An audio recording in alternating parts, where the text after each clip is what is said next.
साथियों, You thought I would be bringing cylinders here. Nice thought. Maybe next time. जी नमस्कार साथियों, आज इस विशेष पत्रकार वार्ता में आदरणीय श्री राहुल गांधी जी का और आप सबका स्वागत है। आज देश जब महंगाई के बोझ तले पिस रहा है, आज देश की गृहिणी का बजट जब बिगड़ चुका है, तो ऐसे में कुछ महत्वपूर्ण विषय लेकर आदरणीय राहुल गांधी जी आपके बीच में उपस्थित हैं। मैं उन्हें आग्रह करूंगा कि वो सीधे आपसे अपनी बात कहेंगे। आदरणीय Rahul ji. Namaskar. Thank you for coming here today.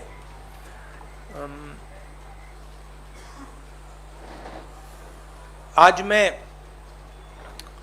Price rise की, पेट्रोल, डीजल और गैस की कीमत के बारे में आपसे, देश की जनता से बात करना चाहता हूँ। डीजल, पेट्रोल ये तकरीबन इकोनॉमी के हर भाग में कहीं ना कहीं इनपुट होता है इसका। तो जब डीजल और पेट्रोल के दाम बढ़ते हैं, एक तो डायरेक्ट चोट लगती है और एक इनडायरेक्ट चोट लगती है। डायरेक्ट चोट लगती है जो गाड़ी में, स्कूटर में, ट्रक में डीजल पेट्रोल डालता है, उसको डायरेक्ट जेब में चोट लगती है। और इनडायरेक्ट जो लगती है, जब डीजल का, पेट्रोल का दाम बढ़ता है तो ट्रांसपोर्ट कॉस्ट बढ़ती हैं। ट्रांसपोर्ट कॉस्ट बढ़ती हैं तो सब चीज के दाम बढ़ते हैं। और पिछले 7 साल से हमने एक नया आर्थिक पैराडाइम देखा है। एक तरफ डीमोनेटाइजेशन, दूसरी तरफ मोनेटाइजेशन। ये एक तरफ डीमोनेटाइजेशन, दूसरी तरफ मोनेटाइजेशन। और फाइनेंस मिनिस्टर ने कहा, मोदी जी ने पहले कहा था मैं डिमोनेटाइजेशन कर रहा हूं, और फाइनेंस मिनिस्टर कहती रहती है मैं मोनेटाइजेशन कर रहा हूं। तो जनता ये पूछ रही है कि मोनेटाइजेशन किसका, डिमोनेटाइजेशन किसका? क्योंकि मोनेटाइजेशन हो रहा है तो किसी का तो हो रहा होगा, और डिमोनेटाइजेशन हो रहा है तो किसी का हो रहा होगा। तो मैंने आपके लिए, मोदी जी के लिए बहुत अच्छी तरह लिखा है। देखिए, डिमोनेटाइजेशन किसका हो रहा है? किसानों का हो रहा है, मजदूरों का हो रहा है, जो छोटे दुकानदार हैं, मिडिल साइज बिजनेस वाले हैं, स्मॉल बिजनेस वाले हैं, उनका हो रहा है, एमएसएमईज का हो रहा है, सैलरीड क्लास, सरकार के जो एम्प्लॉइज हैं उनका हो रहा है, और जो ईमानदार इंडस्ट्रियलिस्ट हैं उनका हो रहा है। अब मोनेटाइजेशन किसका हो रहा है? 4-5 नरेंद्र मोदी जी के जो मित्र हैं, उनको आप 4-5 कह दीजिए, उनको आप हम दो हमारे दो कह दीजिए, जो आप कहना चाहते हैं कह दीजिए। तो ये इकोनॉमिक ट्रांसफर हो रहा है। और बड़ी इंटरेस्टिंग बात निकली है। मैं सोच रहा था, मोदी जी कहते रहते हैं कि जीडीपी बढ़ रही है, फाइनेंस मिनिस्टर कहती है कि देखिए जीडीपी का प्रोजेक्शन ऊपर की ओर है। मैं समझ नहीं रहा हूं भाई, जीडीपी एक तरफ दौड़ रही है और फाइनेंस मिनिस्टर, प्रधानमंत्री कहते हैं जीडीपी बढ़ रही है। फिर बात मुझे समझ आई, जीडीपी का मतलब क्या? गैस, डीजल, पेट्रोल, इनका यह कंफ्यूजन है। और मैं अब आपको गैस, डीजल, पेट्रोल के दाम और जीडीपी किस प्रकार से बढ़ रही है वो तो आज थोड़ा डायरेक्ट बताना चाहता हूं। 2014 में नरेंद्र मोदी जी ने कहा था कि डीजल, पेट्रोल के दाम बढ़ते जा रहे हैं, याद है आपको? 2014 में 410 रुपीज सिलेंडर की प्राइस थी जब हमने, यूपीए ने ऑफिस छोड़ा। आज 885 रुपीज सिलेंडर की प्राइस है, 116% इंक्रीज। पेट्रोल की प्राइस 71.5 रुपीज 2014 में, आज 101 रुपया, 42% price increase. 57 rupees diesel, 88 rupees आज, 55%, 55% इंक्रीज। अब मजेदार बात यह है कि कोई आर्ग्यूमेंट कर सकता है कि देखिए ये तो इंटरनेशनल रेट बढ़ा है, इंटरनेशनल मार्केट पे डीजल पेट्रोल का दाम बढ़ा होगा, इसलिए हिंदुस्तान की जनता को चोट लग रही है, इसलिए ये पूरा मोनेटाइजेशन डिमोनेटाइजेशन का तमाशा चल रहा है। मगर अजीब सी बात यह है कि जब यूपीए की सरकार थी 2014 में, तो 105 रुपीज कच्चे तेल का दाम था, आज 71 रुपीज है, 32% ज्यादा था हमारे टाइम। गैस इंटरनेशनल प्राइस देख लीजिए, हमारे टाइम 880, आज 653, 26% कम। तो इंटरनेशनल मार्केट पे gas price, diesel price, petrol price, oil price गिर रहे हैं और हिंदुस्तान में बढ़ते जा रहे हैं। दूसरी तरफ हमारे जो एसेट्स हैं उनको बेचा जा रहा है। 23 लाख करोड़ रुपए, 23 लाख करोड़ रुपए सरकार ने जीडीपी से कमाया है। जीडीपी वो ग्रोस डोमेस्टिक प्रोडक्ट नहीं, जीडीपी मतलब गैस, डीजल, पेट्रोल। मेरा सवाल है ये 23 लाख करोड़ रुपए गए कहां? और जनता को यह पूछना चाहिए कि आपके जेब में से जो पैसा निकाला जा रहा है, छीना जा रहा है, ये कहां जा रहा है? जो हिंदुस्तान के एसेट्स हैं, हमारी कंपनीज हैं, उनको बेचा जा रहा है, डिमोनेटाइजेशन किया जा रहा है, नोटबंदी की जा रही है, जीएसटी आपसे पैसा छीना जा रहा है, किसानों के 3 कानून बने हैं, वहां से आपका पैसा छीना जा रहा है। तो ये जा कहां रहा है? आपके पास तो नहीं आ रहा, आपके जेब में तो नहीं जा रहा। तो हिंदुस्तान के युवाओं को, जनता को यह सवाल पूछना पड़ेगा कि ये जा कहां रहा है, किसको मिल रहा है ये सब पैसा? अब अंग्रेजी में बोल देता हूं। डू आई नीड टू से it in English or can I just you like me to say it in English? Do you want me to? Broadly in English, huh? Broadly the government has a new concept of GDP. New concept is an increase in GDP means an increase in gas, diesel and petrol prices. Over the last 7 years, they've earned 23 lakh crores from an increase in diesel, petrol and gas. Every single person is affected by this. There are two effects. There's a direct effect and an indirect effect. The direct effect is when people buy fuel for their scooters, their cars, diesel for their trucks.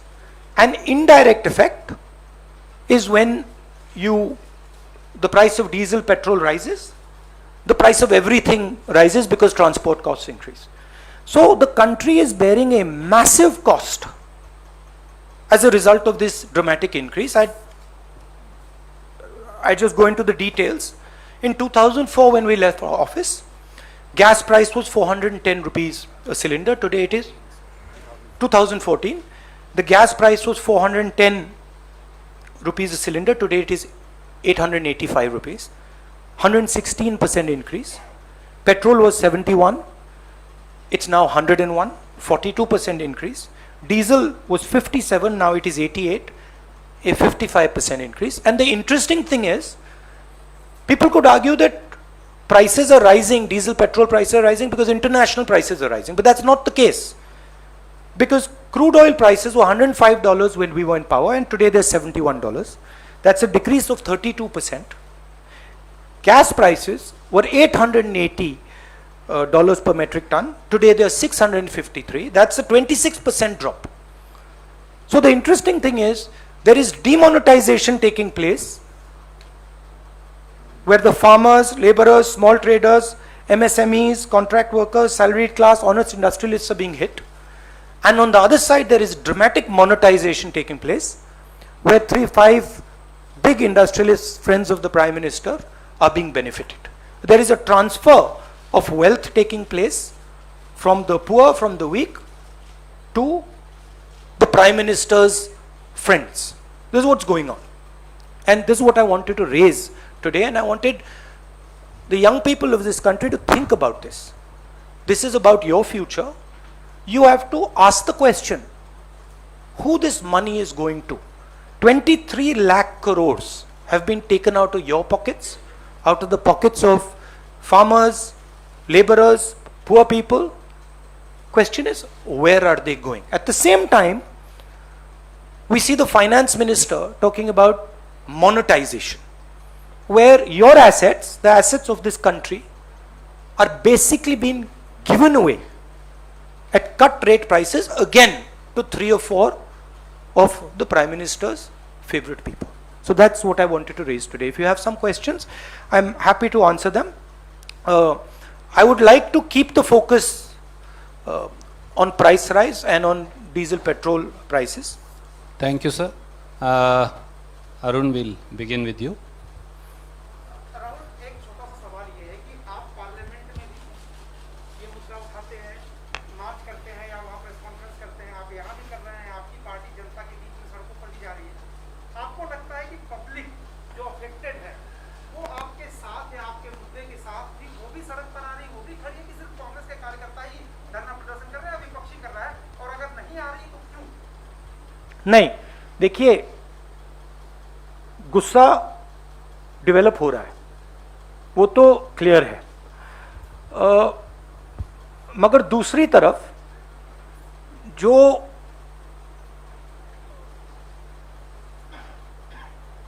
वो आवाज है उसको systematically दबाया भी जा रहा है।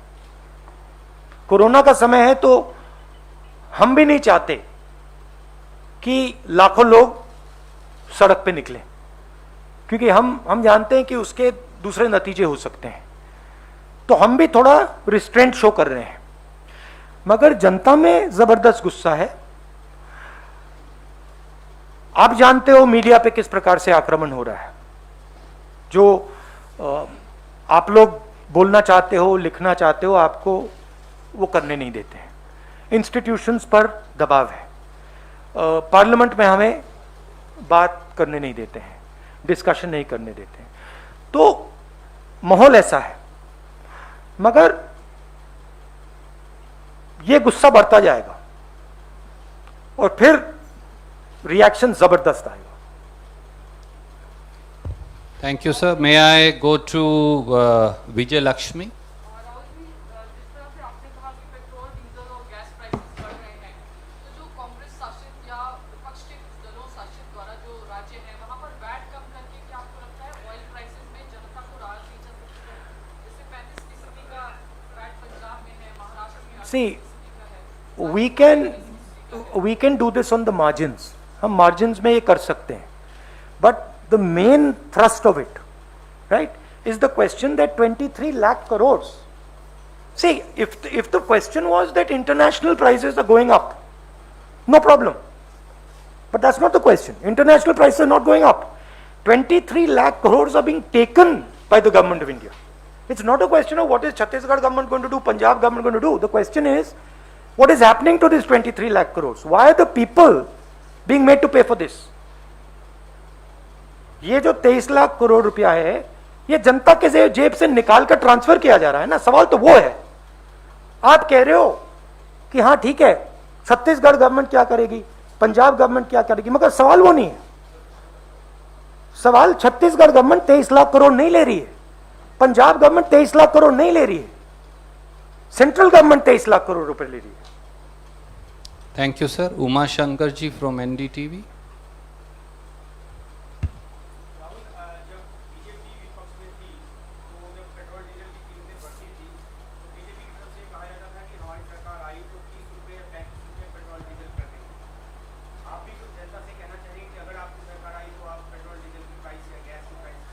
नहीं, मुझे वो कहने की जरूरत नहीं।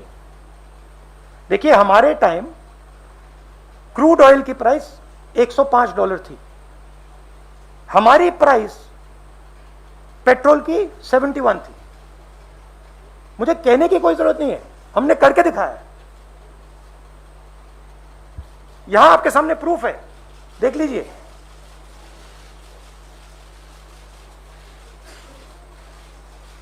अच्छी तरह देख लीजिए। तो ये कहने की बात नहीं है, ये रिकॉर्ड है। जब ये 410 रुपए का था, नरेंद्र मोदी आगे पीछे जाते थे, कहते थे मैं इसको कम करूंगा, ये 885 हो गया है।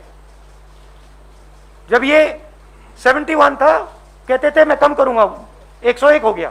अरे हमारे टाइम तो 71 था। ये तो हमने करके दिखाया है। ठीक है, अगर इसकी प्राइस, अगर ऑयल की प्राइस आज 150 140 होती तो फिर वो दूसरा सवाल होता। वापस दर पे ले आए।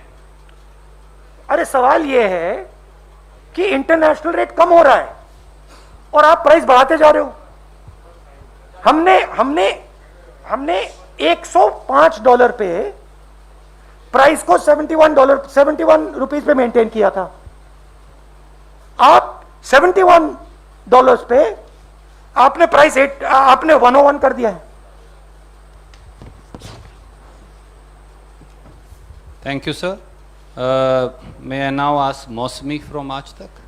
राहुल, जीडीपी का जिक्र आपने किया, तो जीडीपी फर्स्ट क्वार्टर के फिगर्स आए हैं, जीडीपी ग्रॉस डोमेस्टिक प्रोडक्ट जो है वो 20.1%, सॉरी 21.1% है, which is still less than the pre-pandemic time, the first quarter in the last year.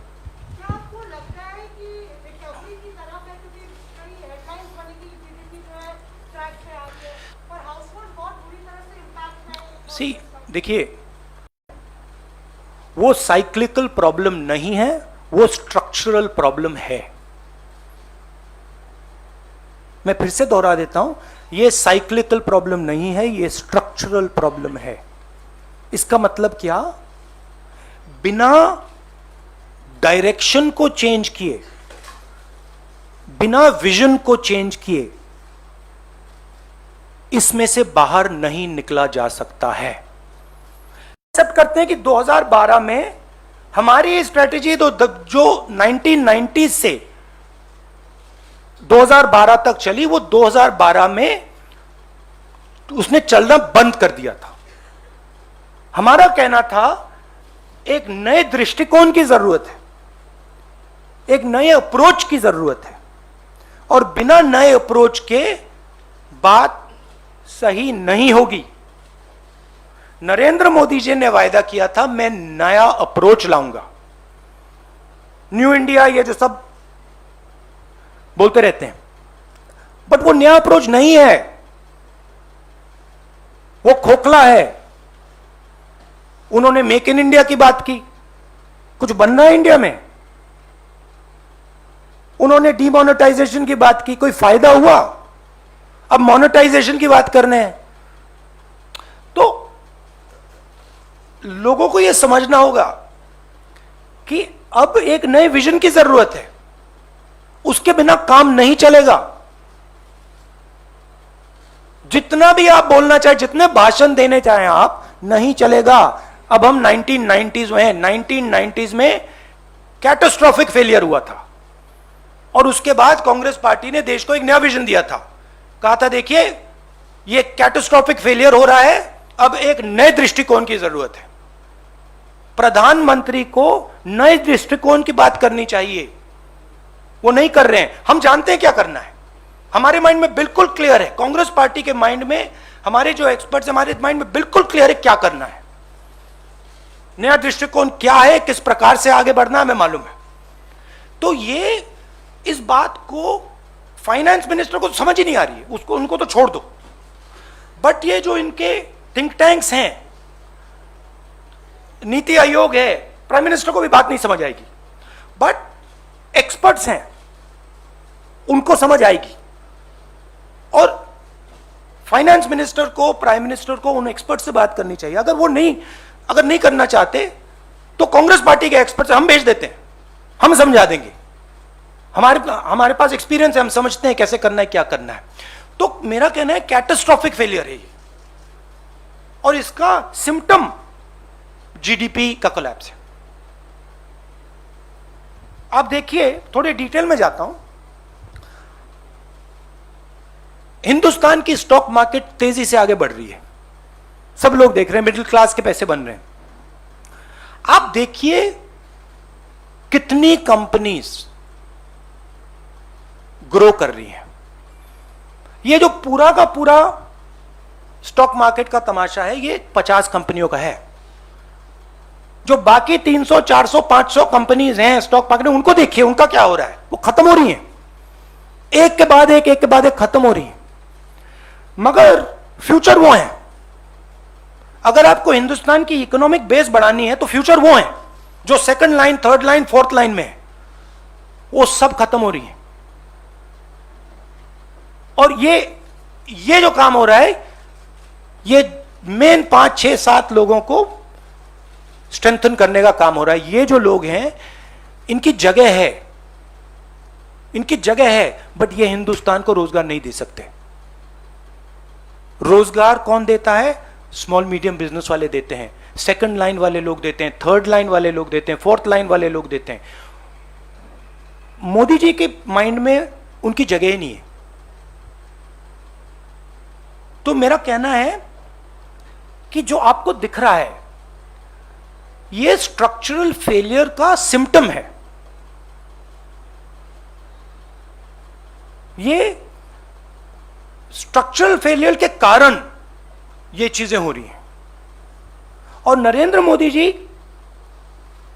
अगर एक्चुअल देश के सही प्रधानमंत्री होते तो देश को कहते, देखिए मैं समझ रहा हूं कि स्ट्रक्चरल फेलियर है और मैं अब देश को एक नया दृष्टिकोण देने जा रहा हूं।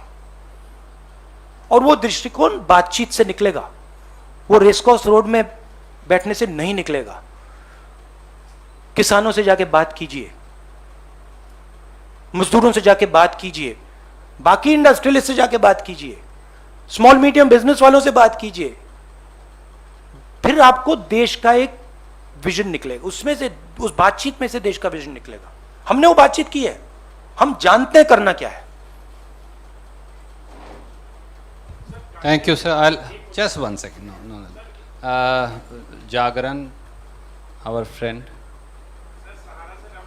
I'll come to.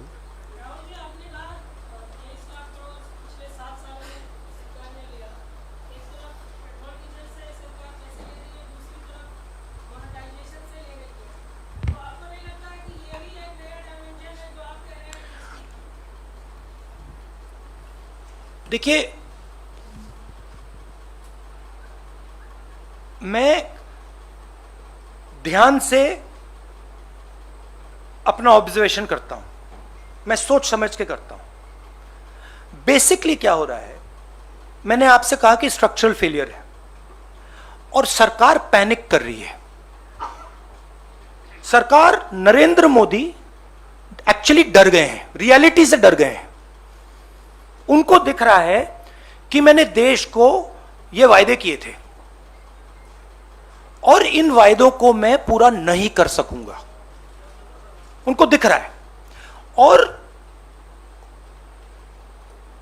वो पैनिक में आ गए हैं, अंदर डर पैदा हो गया है। और जब व्यक्ति में डर पैदा हो जाता है तो वो रिस्पॉन्ड नहीं कर सकता है। वो रियलिटी है। प्राइम मिनिस्टर, फाइनेंस मिनिस्टर, जो इनके बेसिकली जो कोर मिनिस्टर्स हैं, ये पैनिक में है। इनको ये नहीं समझ आ रहा कि करना क्या है। तो कभी कोई कहता है भैया देखो मोनेटाइजेशन करो, वो उठा के बेच देते हैं। कभी कोई कुछ और कहता है तो ये, बट ये जो फ्यूल प्राइस पे जी रहे हैं, ये इंटरनेशनल प्राइस ने इनको बचा रखा है। जिस दिन, और जैसे मैंने कोरोना की बात कही, मैं फिर से बोल रहा हूं, जिस दिन ये क्रूड ऑयल की प्राइस, आज क्या है 70 है ना, 70 है ना आज, अगर ये गलती से भी 70 से 80, 80 से 90, 90 से 100 हो गई, यहां पे पूरा मामला कंट्रोल से बाहर चला जाएगा। तो ये देश की सिचुएशन है, ये रियलिटी है। अच्छी लगे ना लगे वो अलग बात है। इसको देख के कि हमारे जो प्रधानमंत्री हैं वो घबरा गए, डर गए, इसको देख के चाइना भी अपना प्लानिंग कर रहा है कि हिंदुस्तान बेसिकली एक प्रकार से इकोनॉमिक क्राइसिस में है, लीडरशिप क्राइसिस में है, पैनिक में है, तो हम जो निकाल सकते हैं निकाल लो। ये हो रहा है। अच्छा लगे खराब लगे वो मैं नहीं जानता, मेरा काम सच बोलने का है। ये रियलिटी है देश की। Last question. राहुल जी, महंगाई आज नहीं बढ़ी है, पिछले 7 सालों में लगातार आंकड़े बताते हैं पेट्रोल डीजल और रसोई गैस के दाम बढ़ते जा रहे हैं। लेकिन जब हम चुनावों में देखते हैं तो क्या कांग्रेस इसको मुद्दा नहीं बना पाती, या लोगों को आपको लगता है महंगाई से असर नहीं पड़ रहा?